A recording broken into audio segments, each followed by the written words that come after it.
Today we will be replacing a drive axle on a 2003 Subaru Outback. Pretty common issue on these. They tend to get hot from the exhaust, and I don't know if you can see it, a little bit dark, but the drive axle boots end up tearing.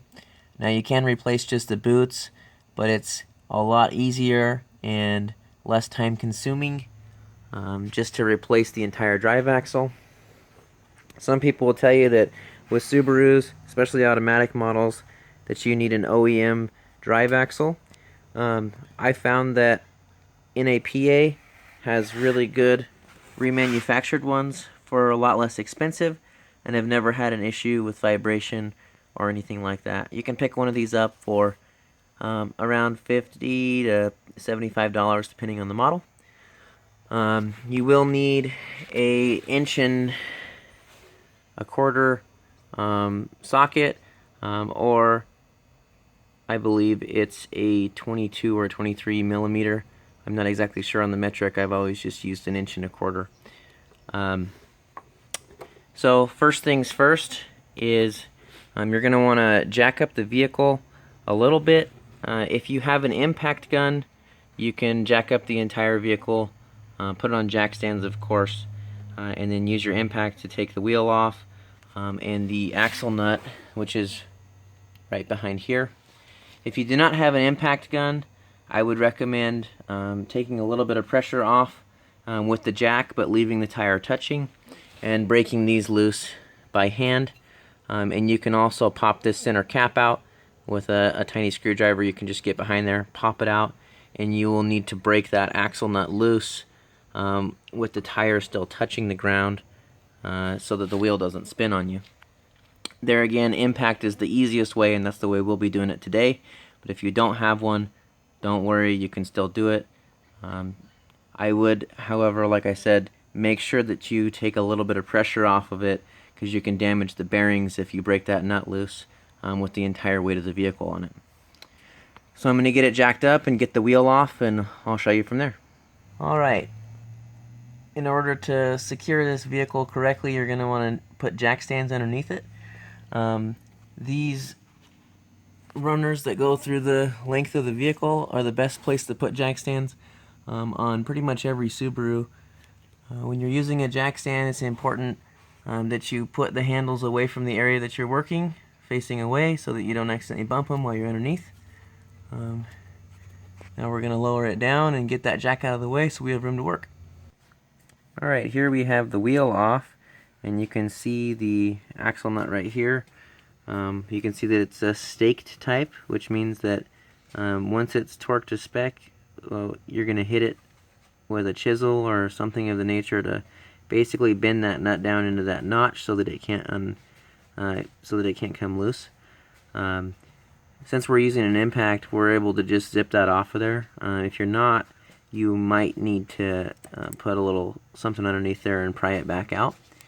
In order to get to this, we're going to need to take the brakes off, the rotor, as well as the caliper. And you're just going to do that. There's a couple big bolts right down there, 1 and 2 at the bottom. You just take those off and this will slide off.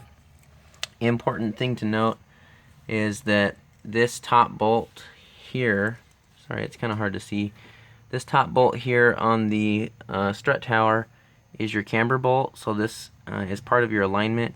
So it's important that you mark this with something. I use the silver Sharpie so that when we put it back together we can line up those lines again and not have to get it realigned. If you don't, you'll be paying for an alignment real quick.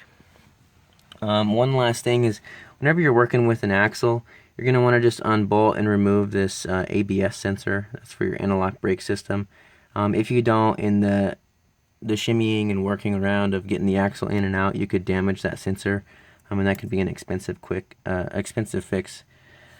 So now we're going to take the brakes off and the sensor out, take the rotor off, and we'll give you an update from there. Alright, quick update here. We've got the brake caliper off. I've set it aside. I like to just stand it on something like a jack stand or something so that it doesn't pull too hard on those hoses there. I haven't taken the strut mount off yet, but I have taken the sensor out. As you can see, the ABS sensor there. One thing to note is that anytime you're doing brakes or taking these rotors on or off, there's two holes that are built into these rotors, and the reason they're built in there is because these have a tendency to kind of get rusted on.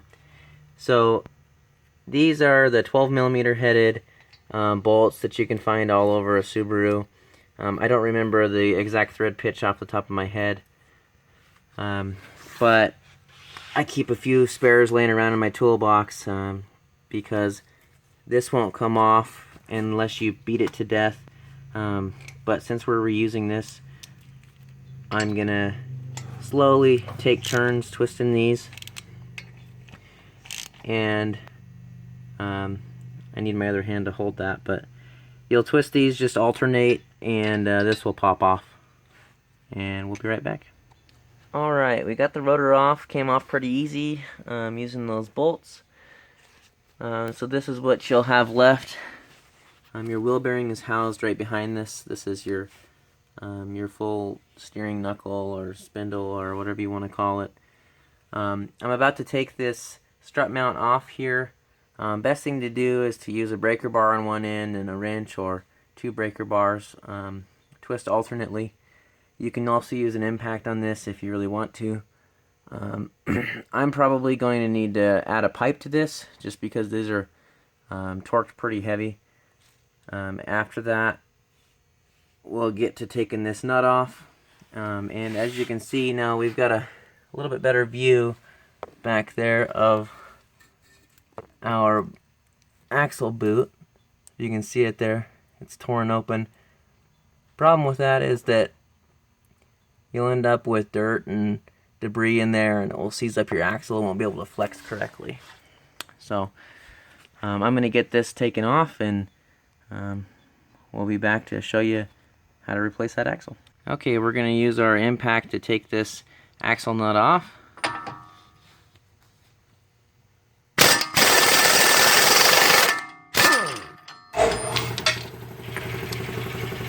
Alright. You should be able to push on this. If not, we might have to hit it with a hammer to get it to break loose. Those splines in there like to get caught, get rusted. So we'll hit it with a hammer here in a second since it's not moving freely, and see if we can't knock it loose. Alright, so here we have both strut mounts taken out. As you can see, the camber bolt is shaped a little strangely. That way it has this lobe on it so that as it gets twisted it can push out or in on this spindle here and adjust your camber. So it's important that that one goes back in the top, and you should have it marked from earlier. This axle is rusted in because it wasn't greased when it was put in before. So we have sprayed it with some penetrating oil. We're going to let it sit for a little bit, come back and hit it with a hammer, see if we can't get it to break loose. After that, that's the last piece. This whole spindle should just pull straight down, and we should be able to just pull that out of there, and we'll go from there. Okay, quick update. Normally this would pound out. Every once in a while you'll find one that is just seized and will not come out. I have experience where even a 2-ton press wouldn't get one of these out. So in this case, we actually called a local salvage yard, and we're just going to replace the entire spindle. So we're going to pull this axle and spindle together as one piece. Hopefully that's not the case for your project, but we were able to pick up a whole nother spindle unit with the bearing and everything in good shape for around $60. The last piece of this puzzle is there's two different kinds of axles. On this particular Subaru, it has a roll pin that holds it in place up against the transmission. I'll show you that here in a second. What you'll need is a press or a tip like this, and it's kind of up in a really tight area between the exhaust. So what I've found is that if you take an extension, you want to use a strong one, an impact one that you can tap on without damaging it, and about a 14 millimeter. You can put these inside of each other, excuse me, something like that, so that you can feed that up in there and still tap on it. So we're going to tap that roll pin out and pull this whole unit out as a piece, and then we'll be back with the new one and show you how to reassemble it correctly so that you don't run into these kind of issues the next time around. Underneath the car, where the axle attaches to the transmission, there is a little roll pin, if you can see it there. So we're going to grab a punch. Looks something like that. And we're just going to tap it out real slow. Okay, here we have the new axle installed.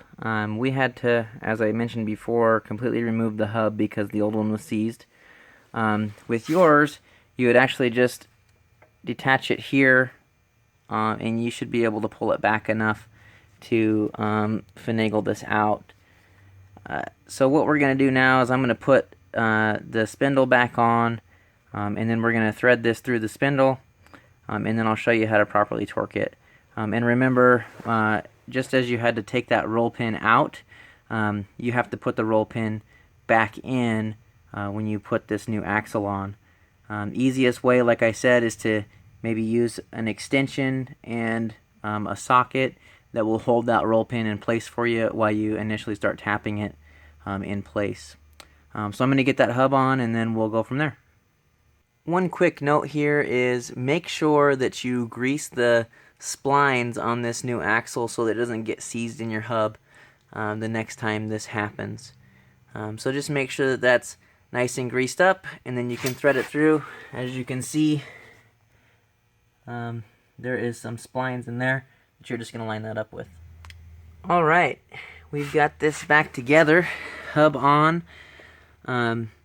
Note that I've put that axle nut in only hand tight because there's actually a torque sequence that we're going to do here in a minute for that. Note that we got our strut tower put back on here. I apologize for the dark, but our Sharpie marks we've lined back up. They're really only necessary to line up on the head side of the bolt. The nut side's not as important, but just make sure that you keep that in line so that your vehicle is still in alignment. So I'm going to go ahead and grab the torque wrench and show you how to torque this guy down. Okay, so you'll have to look up the specific torque for your model. For this particular one, the torque spec for this axle nut is 159 foot-pounds of torque. So I have my handy-dandy torque wrench that I have adjusted to the right spec. One trick that I've always used is if you can get yourself a big pry bar of some sort, you can kind of lace it in between these studs here that hold the wheel on to hold it down in place so that you can torque that. For lack of a second pair of hands, I'm not going to be able to show you the torque, but for anybody who's used a torque wrench, you're going to set it to that specific torque, and then you're going to go until you hear the ratchet click. And I'll show you that here in just a second. Alright, so I'm going to show you what it sounds like when you hit your torque mark. So that click means that we're there. Now at this particular one, we're actually going to back it off a few turns and do it one more time. With Subarus, that's just a good practice. It kind of protects your bearings. It sets the preload on the bearings, and then you get the right torque so that they don't get damaged later. So I'm going to back it off and do it one more time, and then we'll be back to put the rest of this together. Alright, so we've got this torqued the second time. Now if you'll notice, right down in here, there's a notch in your axle. We're actually going to stake this nut with a chisel. So I'm going to have somebody hold the camera while I do that.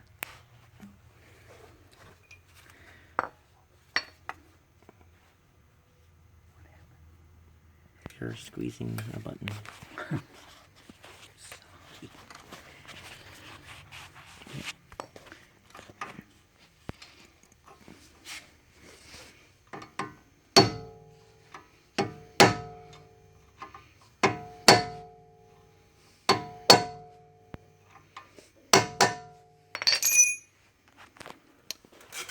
Okay, so as you can see, we've basically just dented that, or as it's called, staked that nut so that it can't back itself off. Okay, you want to make sure that you torque down your strut mount bolts. Make sure that you keep your camber bolt lined up in the process. You'll have to look it up for your specific vehicle. I believe that the torque usually floats between 100 and 125 pounds on those. Make sure that you reattach your ABS sensor. We've got that reattached right here. And then we're just going to be putting on our brake systems again. Our rotor and caliper there. And then put our wheel back on and we're done.